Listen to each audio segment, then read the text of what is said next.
नमस्कार, आप देख रहे हैं न्यूज भारत 7 और न्यूज भारत में लगातार कॉल टॉक का शो चल रहा है। हाल ही में आपने कर्मचारी संघ के मुद्दे पे बात करने के लिए हमने कर्मचारी संघ के प्रदेशाध्यक्ष, जिला अध्यक्ष और भी अन्य पदाधिकारियों से बातचीत की। ऐसे में कहीं न कहीं दैनिक वेतनभोगी कर्मचारी संघ के कर्मचारियों से भी हम लगातार बात करने की कोशिश कर रहे हैं, उनके विजुअलों को भी दिखा रहे हैं। इस ऑडियो क्लिप के माध्यम से केवल केवल कर्मचारी संघ के कर्मचारियों को यह बताना जरूरी है कि उनके साथ आने वाले समय में और क्या-क्या चीजें हो सकती है। हमारे साथ जुड़ेंगे कॉल टॉक में दिनेश शर्मा जी, दैनिक वेतनभोगी कर्मचारी संघ के पदाधिकारी हैं और अपनी कर्मचारी संघ के मांगों को लेकर अक्सर आंदोलन में दिखाई पड़ते हैं। स्वागत है खास कार्यक्रम कॉल टॉक में दिनेश शर्मा जी। जी, धन्यवाद सर। मेरी आवाज आपको क्लियर आ रही है सर? जी, जी, बिल्कुल।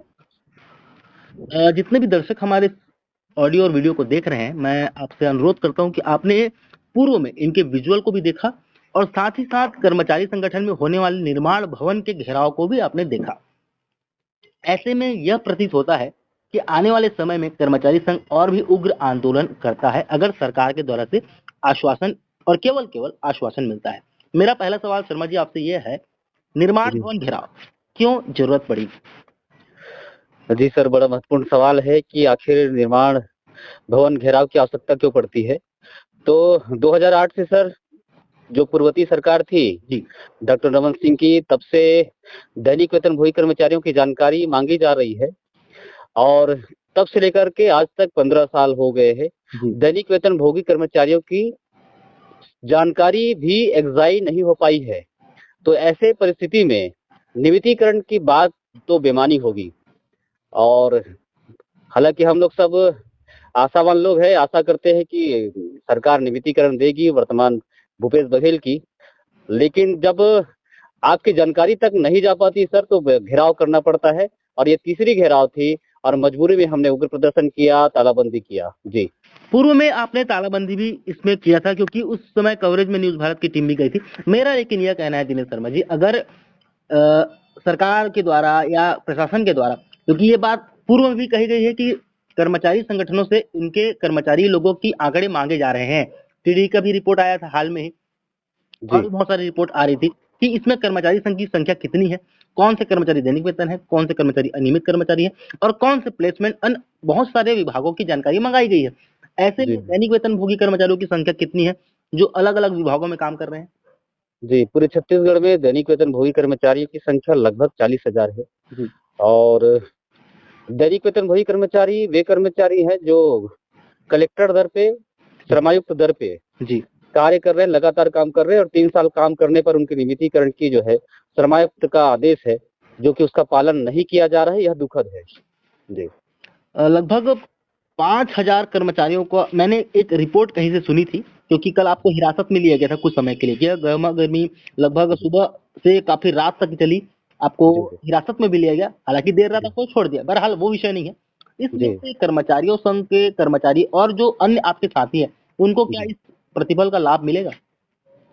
हाँ, कल हमको जो आदेश प्राप्त हुआ है, जी, जिसमें पिछली जो आंदोलन है उसका वेतन लिखित में एनसी के पिपरी जी ने हमको दिया है, तो वेतन उनको प्राप्त होगा। सप्ताह में जो 2 दिन अवकाश की बात है, जी, जिसमें कर्मचारियों की कार्य क्षमता बढ़ाने के लिए, जी, जी, गुणवत्ता वृद्धि के लिए, उसको जो है दैनिक वेतनभोगी कर्मचारियों पर अब तक जो है लागू नहीं की जा रही थी, लेकिन कल हमारी बात हुई है और इस पर इसको जो है लागू कर दी जाएगी। साथ में वे कर्मचारी जो कार्य से पृथक है, जी, ध्यान देने वाली बात ये है कि 2018 विधानसभा जो जन घोषणा पत्र था कांग्रेस का, जी, जिसमें उन्होंने कहा था कि 10 दिवस में दैनिक वेतनभोगी कर्मचारियों की नियमितीकरण तो होगी ही, किसी भी कर्मचारियों की जो है छटनी नहीं होगी, उसका खुल्लम-खुल्ला उल्लंघन पूरे छत्तीसगढ़ प्रदेश के अधिकारी वर्ग कर रहे हैं जी, और इस पर मुझे एक विषय और कहना है, ये जी। भ्रष्टाचार का तरीका है। ये आरोप जरूर है कि ये आरोप या मात्र नहीं कहीं-कहीं है। सरकार पर भी आरोप लगा रहे हैं, ऐसा मुझे जी, जी, प्रतीत जी। होता है। जी, जी, बिल्कुल भ्रष्टाचार का ये माध्यम है और कोई शासन के नीचे रहकर अधिकारी भ्रष्टाचार करे और शासन को पता ना चले, तो ये सीधी सी बात है कि उनकी मिलीभगत है। जी। लेकिन यह कहना भ्रष्टाचार हो पाए, लेकिन इसे सिद्ध भी करना उतना ही ज़रूरी है जितना आरोप लगाना है। जी, जी, बहुत बिल्कुल, बिल्कुल। मैं इसको सिद्ध कर देता हूँ एक लाइन में। जी जी बताइए। हाँ, हमें कल जो हमने आंदोलन किया उसमें प्रमुख मुद्दा था कर्मचारियों की जानकारी की बात।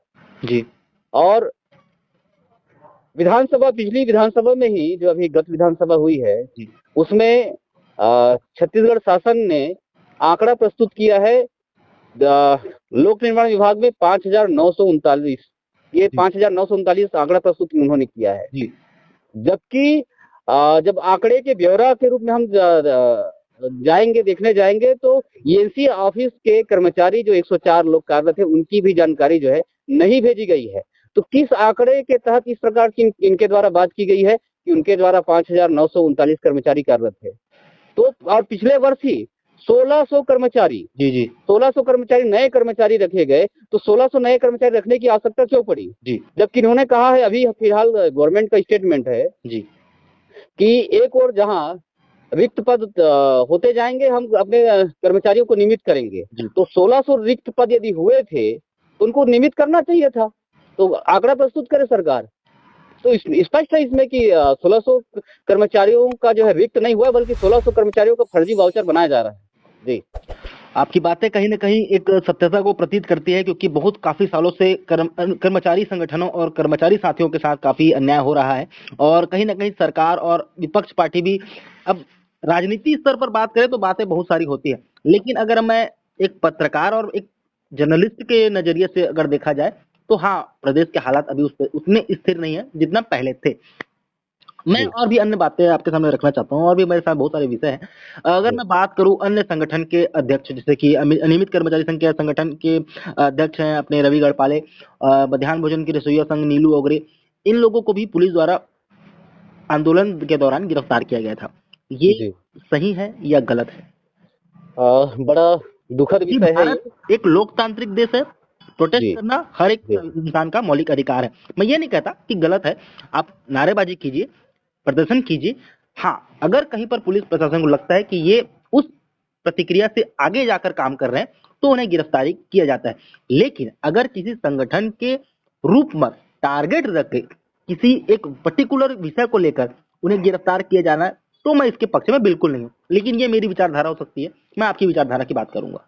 जी, जी, बड़ा दुखद विषय है कि रवि गढ़पाले जी और नीलू ओगरे मैडम जी को जो है जी इसमें साथ में विद्युत ठेका कर्मी के भी जो प्रदेश उपाध्यक्ष है उनको भी जी साथ में गिरफ्तार कर लिया गया था। सौरभ मिश्रा जी को गिरफ्तार किया गया था। जी और 2 अन्य को तो और गिरफ्तार किया ही गया, जिनको जो है राजद्रोह का केस उनके ऊपर डाला गया है, उज्जवल दीवान और संजीव मिश्रा। संजीव मिश्रा। जी जी, तो कुल मिलाकर के ये जो है लोकतंत्र का गला घोटने का कार्य है, सीधे से। और एक मुख्यमंत्री यदि अपने प्रदेश की जनता की समस्याओं को न सुनना चाहे, मिलना नहीं चाहे, जी तो फिर वो मुख्यमंत्री कैसा मुख्यमंत्री? उससे बढ़िया तो राजतंत्र था, जहाँ कहीं पर घंटा लगा होता था, हवेली के बाहर, नगर के द्वार के बाहर, और रात को 12 बजे भी यदि घंटा बजता था जी तो राजा उठ करके प्रजा की समस्याओं को सुनता था। ऐसे बहुत सारे उदाहरण हमने इतिहास में पढ़ा, देख और सुना है। उस परिस्थिति में वर्तमान में जिस प्रकार से छत्तीसगढ़ शासन भूपेश बघेल जी की सत्ता काम कर रही है, वो गला घोटने का काम कर रही है। और वर्तमान में आपको बता दूं कि छत्तीसगढ़ में रासुका भी लगा दी गई है। जी तो रासुका किनके लिए लगाई गई है?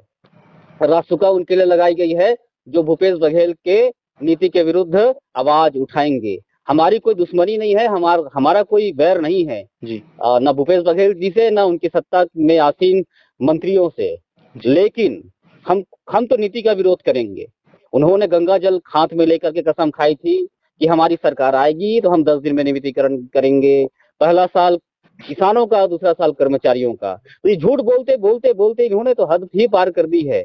इन परिस्थितियों में अब हमारे पास एक ही रास्ता बचता है कि जितने संगठन है वर्तमान में पूरे प्रदेश में, जी सब एक हो जाए।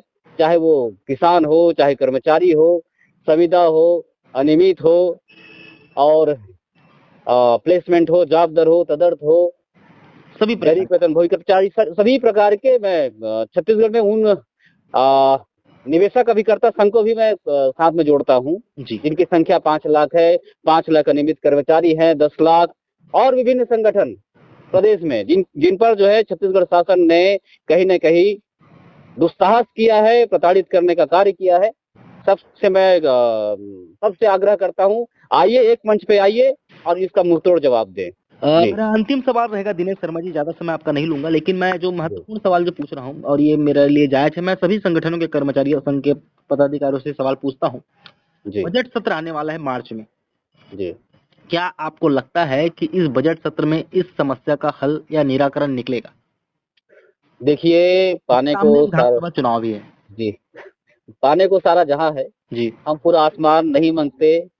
हम अ, हमारा जो मांग है वो मुट्ठी भर का विषय है सरकार की दृष्टि से, जी, वो हमारा अधिकार है, जी, वो हमें मिलना चाहिए। हमें आशा है कि भूपेश बघेल जी गंगा जल की झूठी कसम नहीं खाएंगे। जी, हमें आशा है कि वो छत्तीसगढ़ की जनता को धोखा नहीं देंगे। जी। वो छत्तीसगढ़ की जनता के साथ है, 5 लाख अनियमित कर्मचारी के साथ है, निवेशक अभिकर्ता के साथ है, नई राजधानी के किसान के साथ है, वो सारे लोगों के साथ है। ऐसी हमें आशा है वो हमें धोखा नहीं देंगे और सभी मांगों को पूरा करेंगे। और यदि वो धोखा देंगे जी। तो छत्तीसगढ़ की जनता उन्हें छोड़ने वाली नहीं है और 2023 में फिर छत्तीसगढ़ में जनता की राज होगी, ये निश्चित है। कुल मिला के मतलब कहने का सीधा आपका तात्पर्य है कि 2023 जो आया है नया साल, इसमें बजट सत्र में भूपेश बघेल माननीय सीएम साहब अपने कर्मचारी संघ के जितने भी मांगे हैं उन्हें पूरा करेंगे बजट सत्र में। जी, ऐसा हमें आशा है। जी। और अगर अन्य कर्मचारी संगठन जैसे कि अभी जो वर्तमान में जो चल रहा है, क्या अगर जी। सामने की पार्टी, मैं किसी एक पार्टी विशेष का नाम लूंगा, यहाँ पर बहुजन समाज पार्टी है, जनता जोगी है, बीजेपी है, आम आदमी जी। पार्टी भी अब आ गई है। अगर जी। ऐसे में किसी पार्टी का यह जो जन घोषणा पत्र दोबारा आता है कि हम जी। आपके कर्मचारी संघ की मांग को पूरा करेंगे, तो क्या आप 40,000 कर्मचारी जो दैनिक वेतन भोगी है, वो क्या अन्य पार्टी के साथ, राजनीतिक दलों के साथ जाना चाहेंगे? देखिए, हमारा उद्देश्य राजनीति करने की नहीं है। जी, कर्मचारी संगठन कर्मचारियों के हित के लिए आवाज उठाती रहती है, आवाज उठाएगी। जी, लेकिन इस बार धोखा नहीं खाने वाली है। ये तय है कि आ, हम सत्ता से बाहर रहते हुए भी जी। सत्ता को छत्तीसगढ़ के हम प्रभावित करने वाले हैं। लोकतंत्र में जो हमें अधिकार मिला हुआ है जी। उसका हम उपयोग करने वाले हैं। जी। काफी सरल शब्दों में अपनी अपनी बातों को रखा दिनेश शर्मा जी, और मैं पूरा उम्मीद करूंगा कि जितने भी कर्मचारी इस ऑडियो और वीडियो को देख रहे हैं, वो सुन रहे हैं, वो आपको सुनेंगे। और जितने दैनिक वेतन भोगी कर्मचारी हैं, हाल में ही उनका एक वीडियो जबरदस्त वायरल हुआ था, निर्माण भवन घेराव को पहले तालाबंद किया और अब घेराव किया। इसके बाद भी और भी आंदोलन हमें देखने मिलेंगे। हम लगातार आपसे चर्चा करेंगे और बने रहेंगे न्यूज भारत के साथ।